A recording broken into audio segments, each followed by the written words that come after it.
Dr. Park So-min stared at the microscope screen, unable to believe what she was seeing. The piece of Velthak armor that Daeho had brought her was smaller than her fingernail, scraped from a guard suit during yesterday's supply raid. Under normal light, it looked like solid crystal, harder than diamond and completely unbreakable. But under the electromagnetic scanner she had built from stolen medical equipment, the armor told a different story.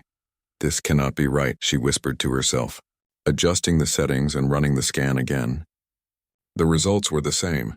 The crystal structure that made the Velthak seem invincible had tiny cracks running through it. Invisible to normal sight but clear as day when hit with a specific frequency of electromagnetic waves. The frequency was something only human technology produced. It was a byproduct of their old communication systems, the ones they had used before the conquest. The Velthak had destroyed most human tech, but they had never bothered to study how it worked. Why would they? They already had better technology, or so they thought. So Min sat back in her chair and tried to understand what this meant. The Velthak had conquered every species in the galaxy, using their natural armor and incredible strength. No weapon had ever been able to hurt them. No army had been able to stand against them. They were living tanks, unstoppable and perfect, except they were not perfect at all. Across the colony, Engineer Choi Min-ho was having the worst day of his life. The mining equipment had broken down again, and the Velthak guards were getting angry. When the guards got angry, humans got hurt. It was a simple rule that everyone understood. Min-ho had been an engineer on Earth before the conquest, designing communication satellites and power systems. Now he fixed mining drills and hoped the aliens did not decide he was more trouble than he was worth. It was not the life he had planned, but it was the life he had. The broken drill sat in front of him, its electromagnetic motor burned out from overuse. The Velthak did not believe in maintenance. They used equipment until it broke, then demanded that humans fix it immediately. If humans could not fix it, the humans got replaced. As he worked on the motor, Min-ho remembered the old days when human technology had been something to be proud of. Their electromagnetic systems had been elegant and efficient, producing clean energy and perfect communication across vast distances. The frequency patterns they used were unique in the galaxy, developed through centuries of human innovation. He wondered sometimes what had happened to all that knowledge. The Velthak had destroyed the databases and burned the libraries, but they had not destroyed the minds of every human engineer. That knowledge was still there, hidden and waiting. Major Yoon Ji-hee moved through the colony's maintenance tunnels, carrying messages between the scattered resistance cells. She had been a special forces operator during the war with the Velthak, one of the few humans who had actually fought the aliens in direct combat. She had learned something that day that she had never told anyone. The Velthak were not as strong as they pretended to be. Oh, they were stronger than humans, certainly. Their armor was real, their claws were deadly, and their size gave them a huge advantage in any fight. But Ji-hee had seen one of them stumble when her squad's communication equipment started malfunctioning. The alien had seemed dizzy and confused for just a moment, like something was interfering with its balance. She had filed the observation away and never thought about it again. There had been too many other things to worry about during the chaos of Earth's fall. But now, working with the Resistance, she was starting to wonder if that moment had been more important than she realized. The message she carried today was from Dr. Park So-min, and it was going to change everything. Young Seo Jun-ki sat in his hiding spot in the colony's computer center, fingers dancing across a keyboard he had built from scavenged parts. At 16, he was the youngest member of the Resistance, but he was also the most valuable. While older humans focused on physical rebellion, Jun-ki fought the Velthak in cyberspace. The aliens thought they had destroyed all human technology, but they did not understand how human minds worked. Humans did not just use technology, they became one with it. They could build computers from spare parts, write code in their heads, and find ways into any system ever created. Jun-ki had been sneaking into Velthak databases for months, learning their language and studying their culture. What he had discovered was fascinating and terrifying. The Velthak were not explorers or scientists or even particularly smart. They were predators, pure and simple. They had conquered the galaxy not through superior technology or brilliant strategy, but through brute force and intimidation. Every other species they had encountered had been weaker than them physically. When faced with 9-foot-tall armored monsters, Most races had simply surrendered. Those that fought had been crushed quickly and completely. The Valthak had never faced a real challenge to their power until they met humans. Junki pulled up the files he had stolen from the Valthak command center. Reports from across the galaxy, all saying the same thing. Humans were different. They fought back even when they could not win. They helped each other even when it put them in danger. They kept trying to escape, to resist, to find ways to hurt their captors. The reports were filled with confusion and frustration. The Valthak did not understand why humans would not just accept their place as slaves and be grateful for being allowed to live. But Junki understood. Humans were predators too, just a different kind. They were not physically powerful, but they were adaptable, creative, and absolutely ruthless when they needed to be. The Valthak had never learned to fear anything, because they had never met anything that could threaten them. That was about to change. Warlord Kethrian stood in the command center of the orbital station above Kepler 442b, reading reports from his subordinates. The humans were becoming more troublesome lately. Small thefts, minor acts of sabotage, and a growing sense of defiance that made his troops nervous. Other Valthak commanders might have ignored such things. Humans were weak and harmless, everyone knew that. But Kethrian had not survived 300 years of military service by ignoring potential threats, no matter how small they seemed. He studied the tactical displays, looking for patterns in the human activities. Most of it was random, the desperate actions of a broken people trying to cling to hope. But there were some things that bothered him. The thefts were too well planned, the sabotage too precise. These humans were not acting like defeated slaves. They were acting like soldiers. When Dr. Somin's message reached the other resistance cells, the reaction was immediate and electric. The impossible had become possible. The Valthak could be hurt. Engineer Minho stared at the technical specifications, his mind racing with possibilities. The electromagnetic frequency that could damage Valthak armor was not just theoretical. He could build weapons that produced it. Simple devices that could turn the galaxy's most feared predators into helpless targets. Major Jihai began planning new operations, no longer focused on mere survival, but on actual combat. If they could build weapons that worked against Valthak armor, they could start fighting back for real. Junki hacked deeper into the alien networks, searching for information about their military structure and weaknesses. For the first time since the conquest, humans had hope that was based on more than just stubborn refusal to give up. But the most important discovery was yet to come. As Somin continued her research, she found something else in the Valthak biology that would change the war completely. The electromagnetic frequency that cracked their armor also interfered with their nervous system. It caused pain, disorientation, and in high enough doses, complete paralysis. The galaxy's apex predators had a weakness that only humans could exploit. And humans were very, very good at exploiting weaknesses. Across the galaxy, on dozens of worlds, human resistance cells received the same message. The Valthak were not invincible. They could be hurt, they could be killed, and they could be defeated. The long night of slavery was finally coming to an end. The morning sirens screamed across the mining colony of Kepler 442b, just like they had every day for the past 50 years. Lee Dae-ho pulled his worn jacket tighter against the cold wind that swept through the canyon where the human workers lived. The metal shacks they called home rattled in the breeze, but they were still standing. That was more than most places could say after the Valthak conquered them. Dae-ho looked up at the massive towers that rose from the center of the colony.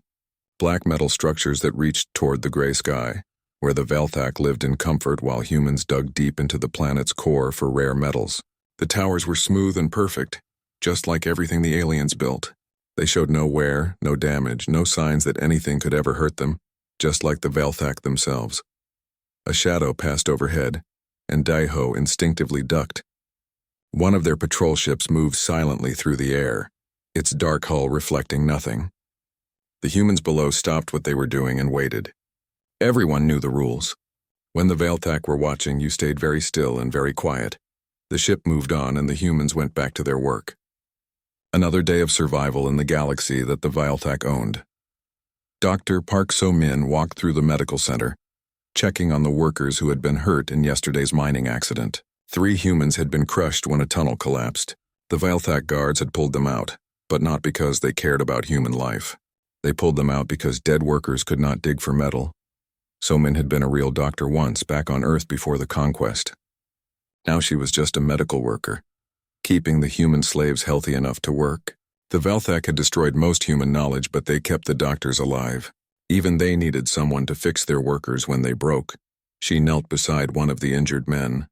His leg was badly broken, but it would heal. Humans were tough, tougher than the Velthak had expected when they first invaded Earth. Most species broke completely when the Empire conquered them. Humans just kept going, even when everything seemed hopeless. That bothered the Velthak more than they would ever admit. Commander Kim Tae-woo stood in the shadows between two storage buildings, watching the Velthak guards patrol the mining area. He had been a real soldier once, fighting for Earth when the aliens came. Now he was just another worker during the day, but at night he was something else. At night he was still fighting. The resistance cell was small, only 12 people who still believed they could make a difference. They stole supplies, helped injured workers, and gathered information about their captors. It was not much, but it was something. In a galaxy where humans were supposed to have no hope, even small acts of rebellion mattered. Tae-woo counted the guards and memorized their patrol pattern. Tonight, his team would move medical supplies from the Velthak storage facility to the human quarters. It was dangerous work, but people were getting sick, and the aliens only gave medicine to workers who were still useful. He had learned long ago that the Velthak did not see humans as people. To them, humans were just tools that happened to be alive, tools that needed to be maintained, but nothing more. High above the colony, in the tallest tower, Overlord Thexmar looked down at the human settlement through a wall of clear metal. The aliens were massive creatures standing 9 feet tall with bodies covered in hard crystal-like armor. Their claws could cut through steel, and their strength was legendary. They had ruled the galaxy for 3,000 years because nothing could stand against them. Nothing except these strange creatures from a small blue planet. Thexmar studied the reports on his desk. Humans were dying at the expected rate, working at acceptable efficiency, and producing the required amount of rare metals. Everything looked normal, but something was wrong, and it had been wrong since the first day humans arrived on his world. Other species, when conquered, became broken. They lost hope, stopped thinking, and simply did what they were told until they died. It was natural and expected. The strong ruled, the weak served, and the universe made sense. But humans were different. Even after 50 years of slavery, they still fought back in small ways. They still helped each other. They still seemed to believe that things could change. It was unnatural and disturbing. Thexmar had requested permission to simply kill all the humans and bring in a more obedient species for the mining work. But the High Command had refused. Humans were too useful. They could work in conditions that killed other species. They learned quickly, and they rarely broke down completely. The Overlord made a note to increase security patrols. If the humans wanted to keep fighting, he would give them more reasons to fear. That evening, Daeho met with his team in the ruins of an old water processing plant. The building had been damaged in the conquest and never repaired. The Velthak did not care if humans had clean water, as long as they stayed alive long enough to work. The medical supplies are in Storage Building 7, Tae-woo reported. 4 guards rotating every 2 hours? We can get in and out if we move fast. So-Min looked worried. We lost 3 people in the mines yesterday. If we get caught stealing, they will make an example of us. Public execution, probably. People are going to die anyway if we do nothing, Daeho said. At least this way we save some lives. The team prepared their equipment in silence. Simple tools, nothing that would seem dangerous to the Velthak. They had learned to hide their real activities behind normal, everyday actions. The aliens were powerful, but they were also arrogant. They did not believe humans were smart enough to really threaten them. That arrogance was their weakness, even if they did not know it yet. As they moved through the dark colony, Daeho thought about the stories his grandfather had told him. Stories about Earth before the conquest, when humans had been free, when they had built cities that touched the sky and sent ships to other worlds, when they had been masters of their own destiny. The Velthak had taken all of that away. They had destroyed human civilization, scattered the survivors across the galaxy, and turned them into slaves. They had done it because they could, because they were stronger, and because they believed that strength was the only thing that mattered in the universe. They had ruled as alphas for 3,000 years, and they saw no reason why that would ever change. But Daeho had a secret, one that he shared with resistance fighters on dozens of other worlds. Humans were not broken. They were planning. They were learning. And someday when the time was right, they would show the Velthak what it really meant to be dangerous. The operation went smoothly. They got the medical supplies and returned to the human quarters without being seen. It was a small victory, but it was still a victory. In the darkness of their metal shacks, human families would sleep a little easier knowing that help was available.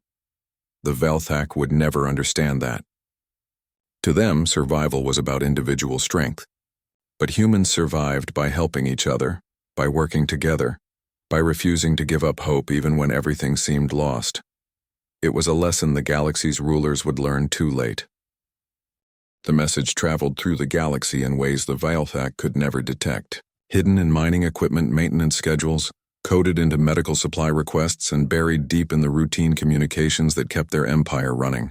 For 50 years, humans had been building something in secret, and now it was time to wake it up. Admiral Han Kyung-soo stood on the bridge of a ship that did not officially exist. The vessel hung in the darkness between star systems, invisible to Velthak sensors and hidden from their patrol routes. Around him, the crew worked quietly at stations that had been built from stolen materials and forbidden knowledge. The ship was called the Silent Storm, and it was humanity's greatest secret. For decades, while the Velthak thought humans were just digging metals from dead planets, the best engineers and scientists had been working on something else entirely. They had been building a fleet. Kyung-soo looked at the tactical display showing dozens of green dots scattered across the galaxy. Each dot represented a human ship, waiting in the dark spaces between worlds. The Velthak had never bothered to patrol empty space. Why would they? Nothing important happened in the void between their conquered systems. But humans had learned to live in the void. They had learned to hide, to build, and to prepare for the day when they would no longer be slaves. "Sir, we are receiving confirmation signals from all sectors," reported Communications Officer Park Sung-min. "The network is fully operational. 237 ships are ready for deployment." Kyung-soo nodded. 200 ships against the thousands of vessels in the Velthak fleet seemed impossible odds. But these were not ordinary ships, and this would not be an ordinary battle. On the surface of Kepler 442b, Dr. Shin Hye-jin worked in a hidden laboratory beneath the mining colony. She had been a physicist on Earth before the conquest, specializing in electromagnetic radiation and its effects on matter. Now she was the most important person in the resistance, because she had turned Dr. Somin's discovery into a weapon. The device on her workbench looked simple enough. A metal box no larger than a briefcase with cooling vents and a small control panel. But inside, it generated the specific electromagnetic frequency that could crack Velthak armor and shut down their nervous systems. She called it the neural disruptor, and it was going to change the war. "The power requirements are still too high for portable units," she explained to Lee Daeho, who had come to inspect her work. "But for ship-mounted arrays, we can generate enough focused energy to disable a Velthak vessel from several thousand kilometers away." Daeho studied the readouts, trying to understand the technical details. "How many of these can we build?" "We already have," Hyejin smiled. "Every ship in Admiral Kyung-soo's fleet is equipped with neural disruptor arrays. The Velthak have no idea what is coming." In the Velthak Command Center, Supreme Commander Nexthul reviewed the daily reports with growing unease. He was the oldest of his kind, having lived through the conquest of 47 different worlds. In all his centuries of experience, he had never seen anything like what was happening with the humans. Other conquered species became docile after a generation or two. Their children grew up accepting Velthak rule as natural and inevitable. But human children seemed to become more defiant with each passing year, not less. They learned their parents' hatred and added their own innovations to it. The latest intelligence reports were particularly troubling. Human workers across the galaxy were becoming more coordinated in their resistance activities. Sabotage incidents were increasing, and they showed signs of careful planning and advanced knowledge. Most disturbing of all, humans were disappearing from their assigned work sites in small numbers, with no explanation of where they had gone. Nexthul had ruled the galaxy for 3,000 years by crushing any threat before it could grow dangerous. But how do you crush an enemy you cannot find? Colonel Bae Dong-wook crouched in the shadows outside the Velthak fortress on Rigel 7. watching the alien guards patrol the perimeter. This world was different from the mining colonies. Here the Vaelthak kept their military headquarters and weapons factories. It was supposed to be impregnable, defended by the most advanced technology in the galaxy. But the Vaelthak had made one crucial mistake.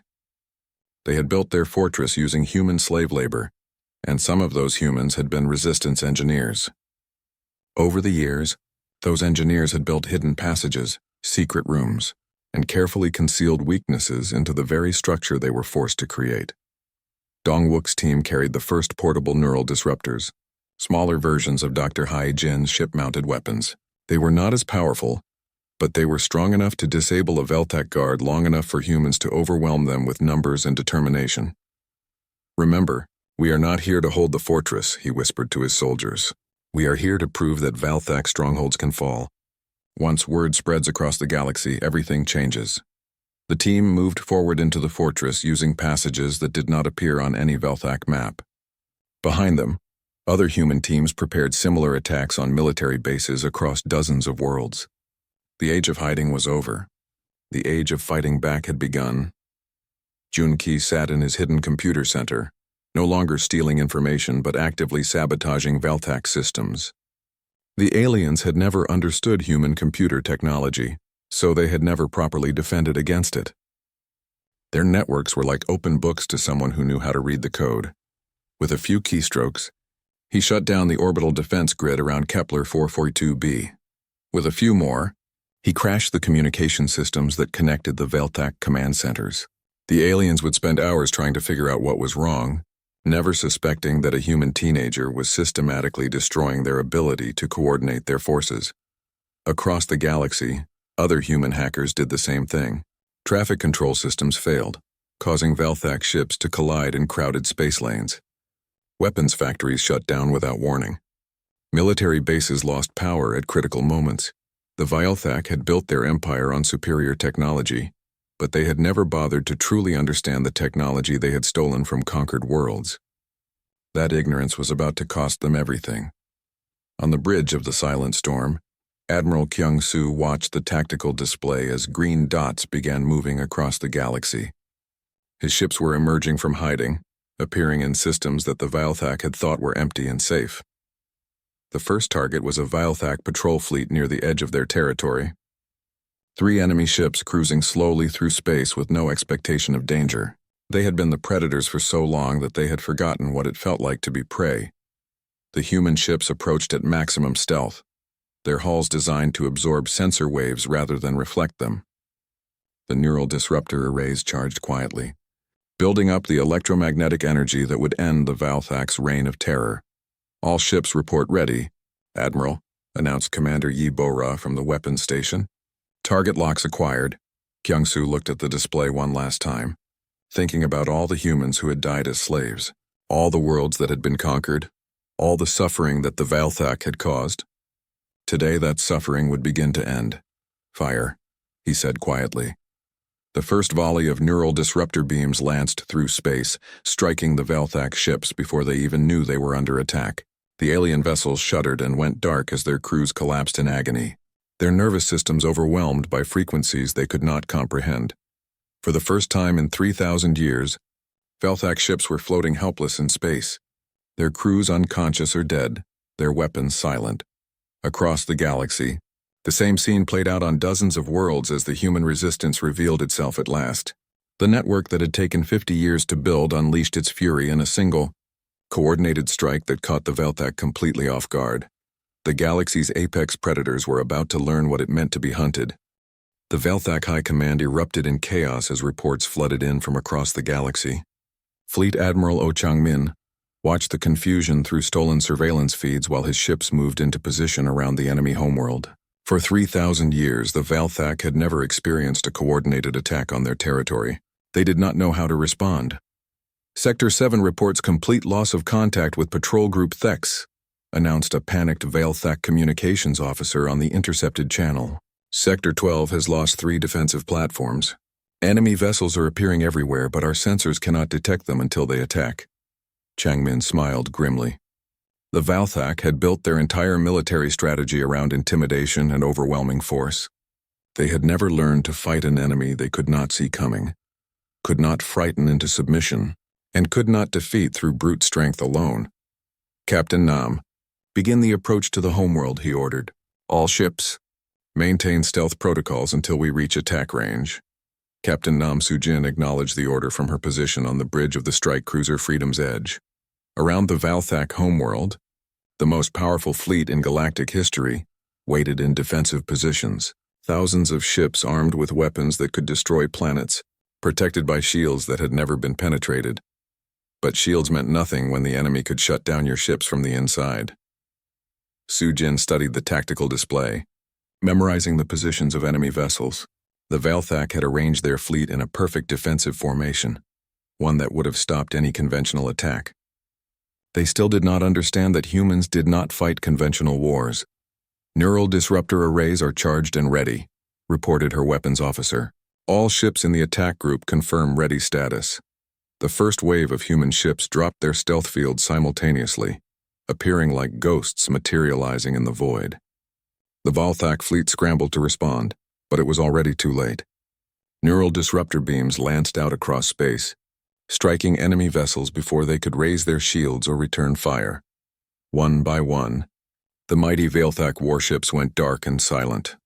On the surface of the homeworld, Emperor Vorthkal felt something he had never experienced before: fear. The reports coming from his fleet commanders made no sense. Ships were being disabled without taking any visible damage. Crews were collapsing without warning.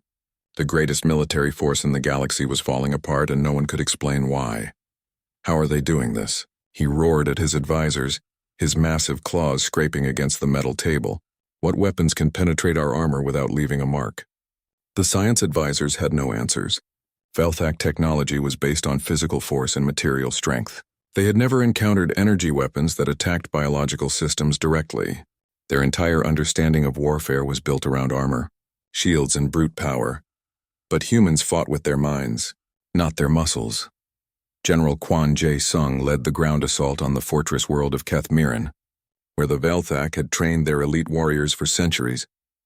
His soldiers moved through the alien city like shadows, using portable neural disruptors to clear their path. The massive Valthak guards, feared across the galaxy for their deadly combat skills, collapsed helplessly as the human weapons scrambled their nervous systems. "The enemy cannot adapt," Quan reported to his commanders through encrypted channels. "They keep trying to use the same tactics that worked against other species. They charge straight at us, relying on their armor and strength, never realizing that we have made both useless." The battle for Kethmiran became a perfect example of the war's pattern. Valthak forces, despite having superior numbers and weapons, were systematically destroyed by human teams that struck fast, hit hard, and disappeared before the enemy could respond. The aliens kept expecting a traditional battle, with armies facing each other across open ground. Instead, they got guerrilla warfare, sabotage, and weapons they could not defend against.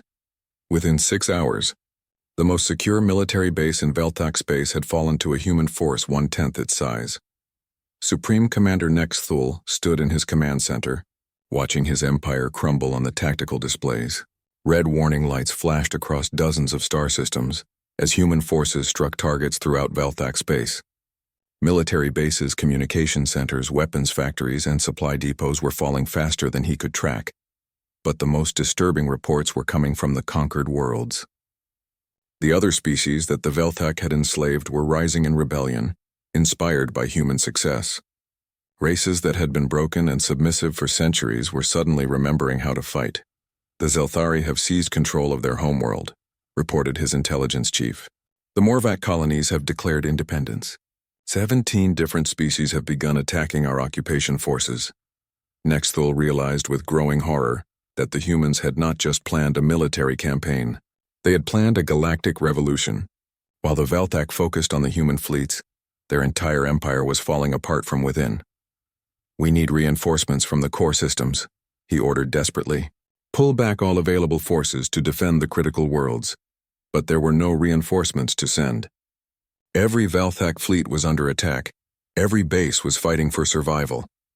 The humans had struck everywhere at once, and there were not enough Valthak forces to respond to every threat.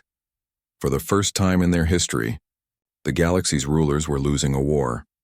Captain Sujin watched the Veilthak homeworld's orbital defenses collapse one by one. The enemy had built massive space stations around their planet, armed with enough firepower to destroy invasion fleets. But the stations were useless when their crews were unconscious, their weapons offline and their shields down. "All defensive platforms have been neutralized," reported her tactical officer. "The planet is defenseless." Sujin opened a channel to the surface, broadcasting on all Veilthak frequencies. Her message was simple and direct, delivered in their own language, which humans had learned during 50 years of slavery. "This is Captain Nam Sujin of the Human Liberation Fleet. Your orbital defenses are destroyed. Your fleets are defeated. Surrender now and your civilians will be spared. Continue to resist and we will do to you what you did to us." The response came from Emperor Vorthkal himself, his voice filled with rage and disbelief. "Impossible! You are just slaves. You cannot defeat us. We are the apex species. We have ruled for 3,000 years. You ruled because you never met your natural predators," Sujin replied calmly. "Now you have." Across the galaxy, similar conversations were taking place as human forces surrounded Veilthak's strongholds. The aliens kept insisting that their defeat was impossible, that their superior strength and technology would eventually prevail. They could not accept that they had been outmaneuvered by beings they considered inferior. But humans had learned something important during their years of slavery. Being physically stronger did not make you a better fighter. Being technologically advanced did not make you smarter. And ruling through fear did not make you invincible. It just made you a target when someone finally found your weakness. Admiral Chang Min received reports from fleet commanders across the galaxy. Every major Veilthak stronghold was under siege. Their fleets were scattered or destroyed. Their allies had either surrendered or joined the rebellion. In less than a week, 3,000 years of Veilthak dominance had crumbled. "Sir, we are receiving surrender requests from 47 different sectors," reported his communications officer. "Local Veilthak commanders are asking for terms." Changmin considered the requests carefully. The easy thing would be to accept surrender and end the war quickly. But humans had learned a harsh lesson during their enslavement. Some enemies were too dangerous to leave alive. "Prepare the final phase of the operation," he ordered. "No surrender will be accepted until every Veilthak world has fallen. We end this completely, or we risk having to fight this war again in 50 years. The Veilthak had made the mistake of showing humans exactly what happened to species that lost wars against apex predators. Now they were about to learn what happened when the apex predator was finally beaten by something even more dangerous, something that did not believe in mercy for those who had shown none. President Kim Dong-hyun stood before the Galactic Council that humanity had created from the ashes of the Veilthak Empire. Representatives from dozens of species filled the Great Hall, all of them former slaves who now found themselves free for the first time in centuries. But today's decision would define what kind of rulers humans would become. "The question before us is simple," Dong-hyun announced to the assembled delegates. "What do we do with the Veilthak?" In the detention centers across the galaxy, the surviving members of the former master race waited for judgment. Their numbers had been greatly reduced during the war. Many had died fighting to the end, unable to accept that their reign was over. Others had been killed by the species they had oppressed for so long.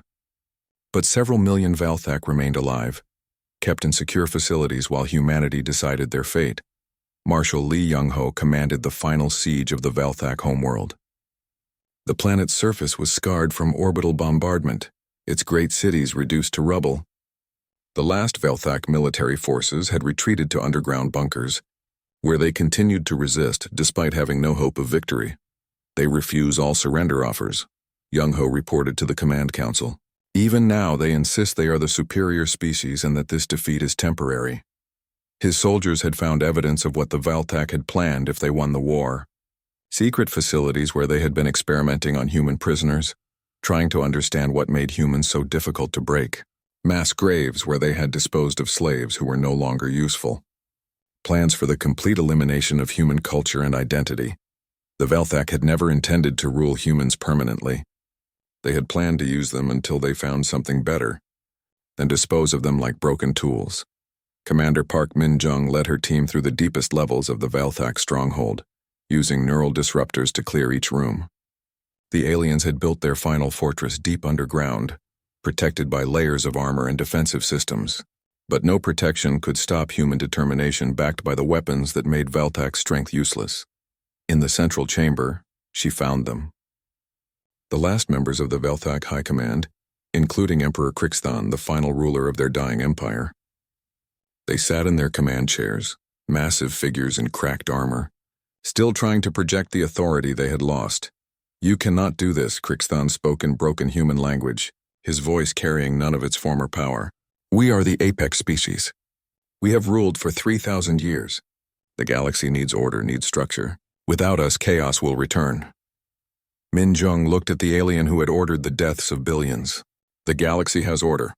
Human order, and humans do not need you." She activated her neural disruptor, and the last emperor of the Veltak Empire collapsed unconscious. The war was over, but the hardest decision still lay ahead. In the council chambers, the debate raged for days. Some species called for mercy, arguing that the Veltak should be allowed to live as prisoners or exiles. Others demanded revenge, wanting every alien who had participated in their oppression to pay with their lives. But it was the human delegates who surprised everyone with their cold, calculated approach to the problem. Dr. Shin Hye-jin presented her analysis to the council, her voice steady and clinical. The Veltak are biologically incapable of accepting subordinate status. Their entire culture, their psychology, their evolutionary development is based on dominance through physical superiority. They cannot be reformed, cannot be re-educated, and cannot be trusted to remain peaceful. She displayed brain scans and behavioral studies, evidence gathered during the war and the occupation that followed. Every attempt to establish peaceful coexistence has failed. Even in defeat, they continue to plot rebellion and revenge. Their own biological nature makes them a permanent threat to galactic peace. The evidence was overwhelming. Unlike other species that could adapt to new circumstances, the Veltak were hardwired to be apex predators. They would always see other species as prey, would always believe they deserved to rule, would always be planning their return to power. Admiral Chang Min, now elderly but still sharp, stood to address the council. 50 years ago, we were slaves because we tried to coexist with a species that saw us as tools. We survived because we learned to think like they did. Now we must ask ourselves, what would the Veltak do in our position? The answer was obvious to everyone in the room. The Veltak would not hesitate to eliminate a species they could not control, a species that would always be a threat to their power. They had proven that through 3,000 years of conquest and genocide. The difference, Changmin continued, is that we have the capability to make a clean end of it. No torture, no cruelty, no suffering, just completion. The vote was close, but the decision was made. The Veltak would be eliminated completely, removed from the galaxy they had terrorized for so long. It was not revenge, the council declared. It was pest control. The operation was carried out with typical human efficiency. Neural disruptor fields were activated in every detention center simultaneously, causing instant death without pain or fear. The Veltak homeworld was sterilized from orbit, ensuring that no trace of their civilization would remain to inspire future resurrection attempts. Within a single day, a species that had ruled the galaxy for 3 millennia was extinct. Some historians would later argue that humanity could have found another solution, some way to coexist with their former oppressors. But humans had learned a harsh lesson during their enslavement. Sometimes mercy was just delayed cruelty. Sometimes the only way to ensure peace was to eliminate those who could never accept it. In the years that followed, the galaxy prospered under human leadership. The former slave species were given independence and support to rebuild their civilizations. Trade flourished, science advanced, and wars between species became rare and small. Occasionally, young beings would ask their elders about the Great War, about the species called Veltak who had once ruled everything. But as generations passed, fewer people remembered them. Their cities crumbled to dust, their technology was forgotten, their very existence began to seem like a myth. Admiral Chang Min, in his final years, was often asked about the decision to eliminate the Veltak completely. His answer never changed. They ruled as alphas for 3,000 years, he would say quietly. They conquered, enslaved, and killed billions. They showed no mercy to the weak, no compassion for the suffering. We showed them the same consideration they showed others. That is what it means to be human. When pressed about whether the complete extinction was necessary, He would simply point to the peaceful galaxy around him. Look at what we built after they were gone. Look at the species that are alive today because the Velthak are not. Tell me we made the wrong choice. The galaxy had learned what it meant when humans said they would end a threat permanently. It was not anger or hatred that drove them, but cold calculation and absolute determination. They had proven that humans could be excellent slaves when they had no choice, brilliant rebels when they found hope, and utterly ruthless rulers when the situation demanded it. The Velthak had ruled as alphas until they met something more dangerous than themselves. Something that understood that true apex predators do not leave their prey alive to fight another day. The galaxy belonged to humanity now, and it would stay that way.